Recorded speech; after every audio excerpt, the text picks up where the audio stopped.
Olá, vamos agora nesse vídeo a segunda e última parte do segundo capítulo do livro Obreiros da Vida Eterna de André Luiz e Psicografia de Chico Xavier, Nesta obra que temos salientado como ela é importante para todos nós no sentido de despertamento espiritual para a nossa própria evolução. E neste capítulo segundo, que se denomina no Santuário da Bênção, agora, na segunda parte, André Luiz vai entabular uma conversa com um companheiro de um outro grupo socorrista, né? Grupo esse chefiado por Nicanor, e que eles vão se dedicar por algum tempo à colaboração nas tarefas de assistência aos loucos de antigos hospícios, né? Então, neste sentido, André Luiz puxa a conversa, relatando principalmente as questões a respeito do processo da obsessão, que é exatamente um dos elementos mais, como poderíamos dizer, mais significativos nos processos obsessivos, né? Diz assim André: examinei alguns casos torturantes de obsessão e possessão que me impressionaram pela quase completa ligação mental entre os verdugos e as vítimas. Barcelos, que é este companheiro, esboçou significativo gesto e acentuou: André, é a terrível história viva dos crimes cometidos em movimentação permanente. Os cúmplices e personagens desses dramas silenciosos e muitas vezes ignorados por outros homens, antecedendo os comparsas no caminho da morte, tornam amedrontados ao convívio dos seus em face das sinistras consequências com que se defrontam além do túmulo. Agarram-se instintivamente à organização magnética dos companheiros encarnados ainda na crosta, viciando-lhe os centros de força, relaxando-lhes os nervos e abreviando o processo de extinção do tônus vital, porque tem sede das mesmas companhias junto às quais se lançam em pleno abismo. Veja esta frase de André Luiz significativa. Porque tem sede das mesmas companhias junto aos quais se lançaram em pleno abismo. Isso significa uma questão de sintonia. Nos processos obsessivos, onde um elemento desencarnado obsedia o encarnado, ou vice-versa, muitas vezes, a questão é de que nós, quando nos sintonizamos com essas faixas vibracionais desses seres, até por sentimentos de culpa e responsabilidades de outras existências, nós nos tornamos vítimas destes seres, onde eles possam nos viciar os nossos centros de força. Eles exibem sempre quadros tristes e escuros, onde se destaca a piedade de muitas almas redimidas que tornam do alto incompassível gesto de intercessão e socorro urgente. Mesmo nessa situação, não há o desamparo da espiritualidade maior. Imprimiu ele as considerações ligeira pausa e prosseguiu. Entretanto, observo na atualidade, especialmente outro campo alusivo a este assunto. Antes da minha volta ao plano espiritual, faminto de novas informações referentes ao psiquismo da personalidade humana, examinei atento a doutrina de Freud, impressionado com as variações psicológicas dos caracteres juvenis sob minha observação direta, e apaixonado pela solução dos profundos enigmas que envolvem a criatura terrestre, encontrei na psicoanálise um mundo novo. Todavia, por mais que estudasse a prodigiosa coleção dos efeitos, jamais alcancei a tranquilidade completa nas investigações das causas.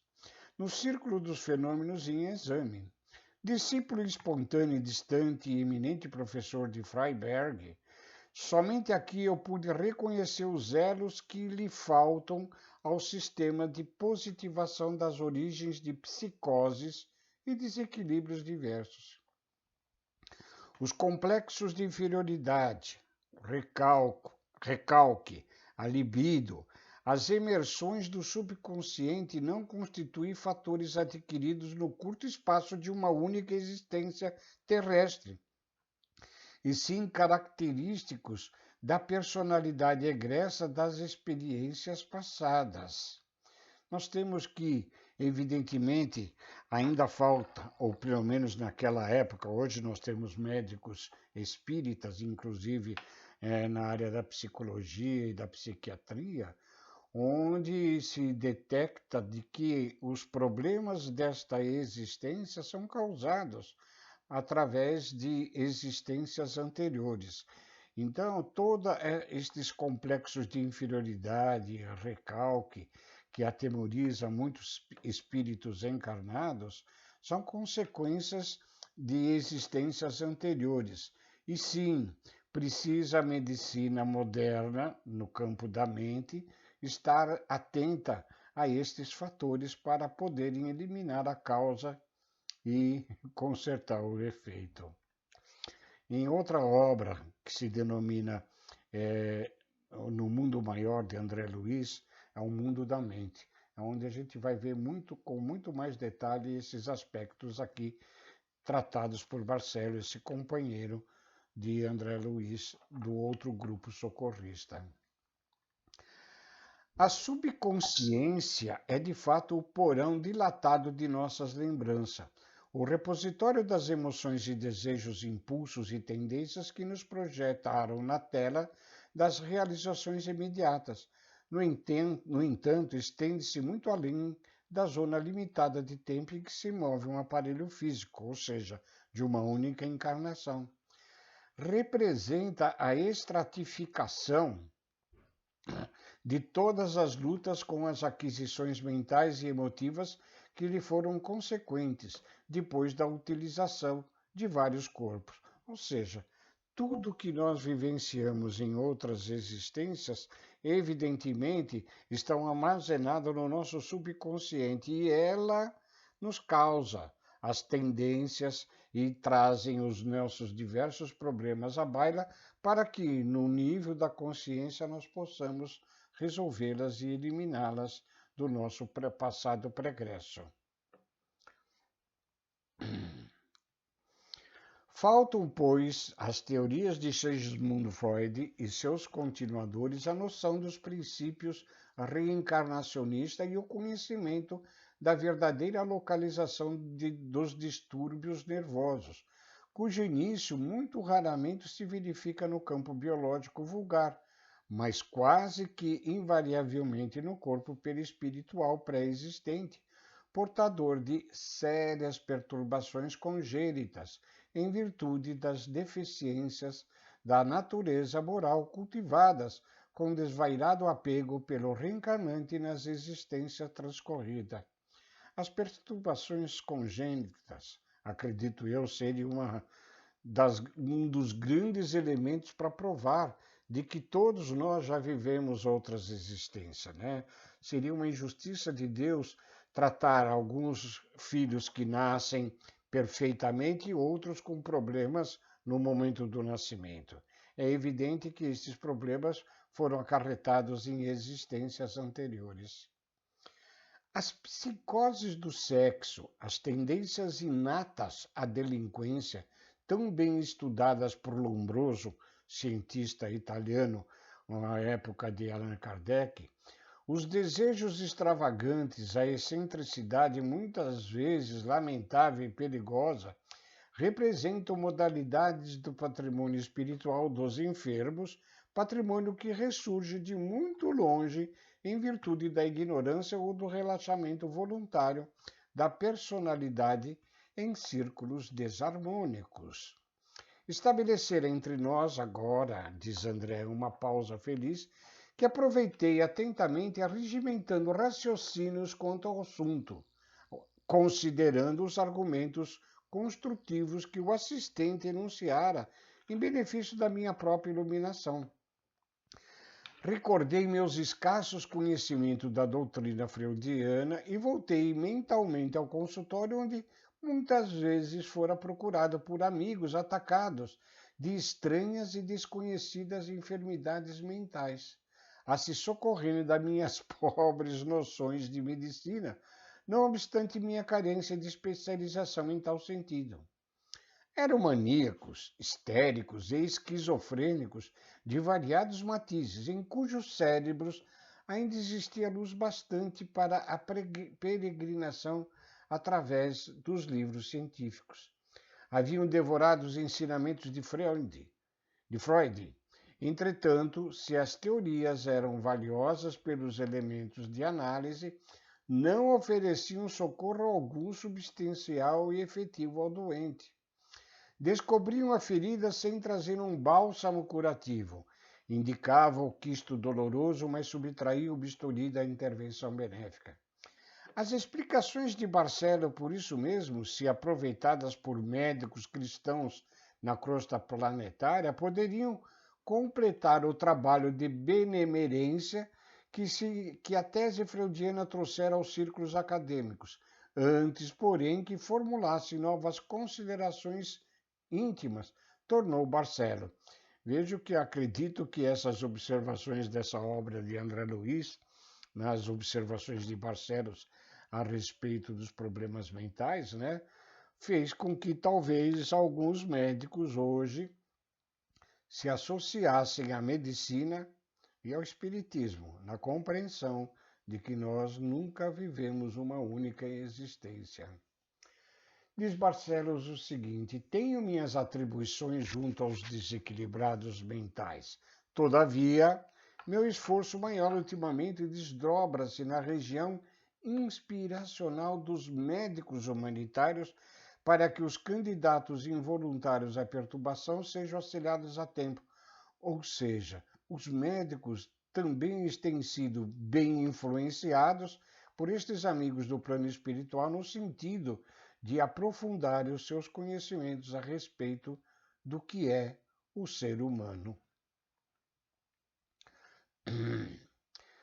Depois de verificada a loucura propriamente dita, na maioria dos casos, termina o processo de desarmonia psíquica.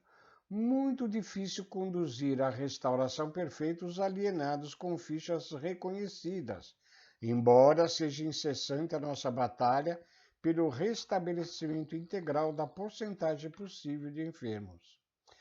Antes do desequilíbrio completo, houve enorme período em que o socorro do psiquiatra poderia ter sido providencial e eficiente. Não será, portanto, um grande trabalho orientarmos indiretamente o médico bem-intencionado para que ele auxilie o provável alienado a tempo, empregando a palavra confortadora e o carinho restaurador. Incalculável número de pessoas permanece no plano carnal, tentando a solução dos profundos problemas relativos ao próprio ser, relacionando as conclusões dos tratadistas humanos, cujos pontos de vista divergem nos pormenores. Temos, na esfera do aperfeiçoamento terrestre, 5 classes de psicoses: as de natureza paranoica, perversa, mitomaníaca, ciclotímica e hiperemotiva, englobando, respectivamente, a mania das perseguições e o delírio das grandezas, os desequilíbrios e fraquezas de ordem moral, a histeria e a mitomania, os ataques melancólicos e as fobias e crises de angústia. O interlocutor sorriu, fez uma pausa e continuou. Esta é a definição científica dos nossos amigos que, como nós outros antigamente, só possuíam o recurso de diagnosticar e analisar as minudências anatômicas.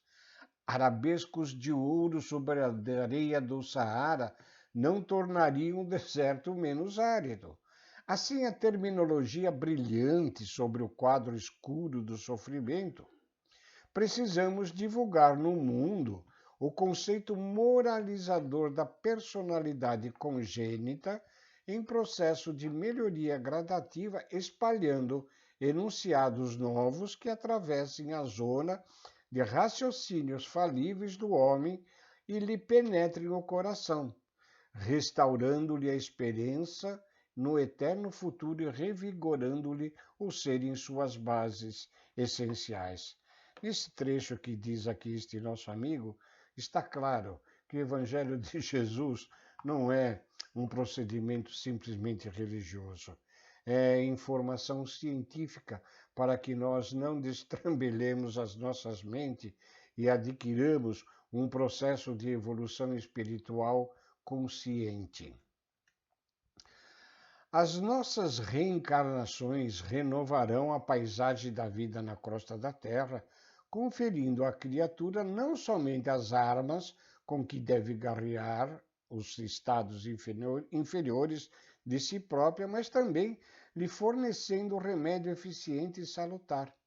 Faz muitos séculos, afirmou Plotino, que toda a antiguidade aceitava como certa a doutrina de que, se a alma comete faltas, é compelida a expiá-las, padecendo em regiões tenebrosas, regressando em seguida a outros corpos, a fim de reiniciar as suas provas. Falta, desse modo, lamentavelmente, aos nossos companheiros de humanidade o conhecimento da transitoriedade do corpo físico e da eternidade da vida, do débito contraído e do resgate necessário em experiências e recapitulações diversas. Barcelos calara-se por um instante enquanto eu lhe ponderava a extensão da competência. Com justificada razão possuía ele o título de assistente, porque não era um simples irmão auxiliador, mas profundo especialista no assunto a que se dedicara. A conversação dele valia como um curso rápido de psiquiatria sob um novo aspecto, que me cabia aproveitar em benefício próprio para as tarefas marginais do serviço comum. Desejando traduzir a minha admiração e contentamento, observei reconhecido. Ouvindo-lhe as considerações, reconheço que o missionário do bem, onde se encontra, é sempre um semeador de luz. Ele, porém, pareceu não ouvir minha referência elogiosa e prosseguiu noutro tom após longa pausa. O meu amigo examinou alguns casos de obsessão entre agentes invisíveis e pacientes encarnados, impressionando-se com a imantação mental entre eles. Pisamos no momento outro solo. Referimos-nos às necessidades de esclarecimento dos homens perante os seus próprios companheiros de plano evolutivo. No círculo das recordações imprecisas, a se traduzirem por simpatia e antipatia, vemos a paisagem das obsessões transferidas ao campo carnal, onde, em obediência às lembranças vagas e inatas, os homens e as mulheres, jungidos uns aos outros pelos laços da consanguinidade ou dos compromissos morais, se transformam em perseguidores e verdugos inconscientes entre si. Os antagonismos domésticos, os temperamentos aparentemente irreconciliáveis entre pais e filhos, esposos e esposas, parentes e irmãos, resultam dos choques sucessivos da subconsciência conduzida a recapitulações retificadoras do pretérito distante. Ou seja, é na família, principalmente dentro da consanguinidade ou na convivência mais íntima dos seres, é que nós, verdugos e inimigos antagônicos de outras existências, somos, pela misericórdia divina, unidos para que nós recapitulemos experiências anteriores e as corrijamos das atitudes infelizes que tivemos em determinada época. É na família onde nós resgatamos e nos preparamos para a ascensão espiritual do conjunto de espíritos afins.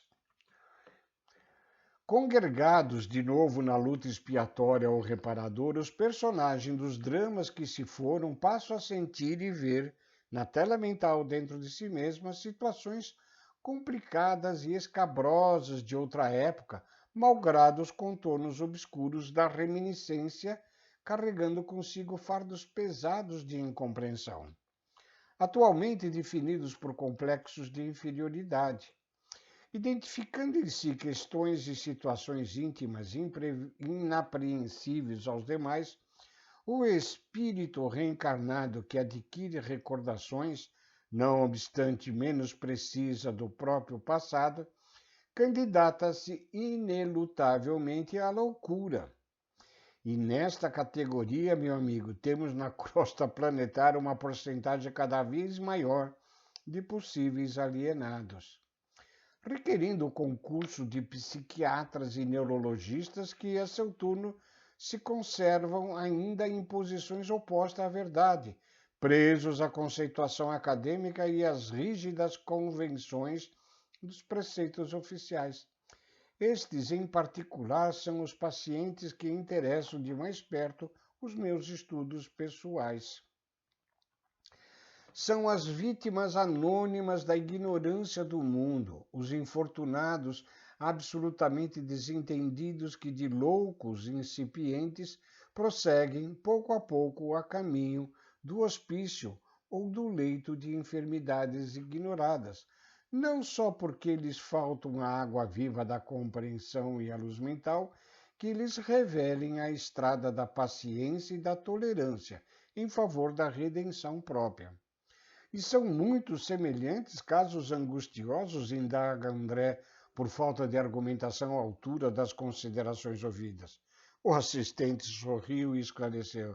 Oh, meu caro André, a extensão do sofrimento humano nesse sentido confunde-se também com o infinito. Barcelos ia prosseguir, mas retiniu sonora uma campainha singular, convocando-nos aos preparativos da oração. Era preciso atender. Assim termina esse segundo capítulo, no Santuário da Bênção. E este aspecto que aqui foi analisado por André Luiz junto a este companheiro de outro grupo socorrista, não será o assunto principal desta obra, né? Como nós já vimos na apresentação do Obreiros da Vida Eterna, o assunto aqui vai tratar mais dos processos do desencarne, ok? Que é o grupo socorrista que André pertence, para auxiliar alguns amigos a desencarnarem, a voltarem à pátria espiritual. Estes assuntos referentes à mente, psiquiatria, né, serão tratados com mais profundidades na obra de André Luiz, No Mundo Maior, também psicografia do Chico Xavier, né? Fiquemos aqui com esse estudo e o próximo episódio, o Sublime Visitante. Lembrando que no início do capítulo 2, no Santuário da Bênção, eles ali vão para fazer a oração e se preparar para o socorro nas esferas terrestres ou em torno da crosta terrestre, onde ali receberiam espíritos nesse santuário da mais elevada hierarquia acima da colônia de Nosso Lar, onde ali esse sublime visitante nós vamos ver daqui a pouco, em outro vídeo, as considerações que fará ele a estes grupos que ali se encontram presentes. Fiquem com Deus, muito obrigado por acompanhar esses estudos e um beijo a todos.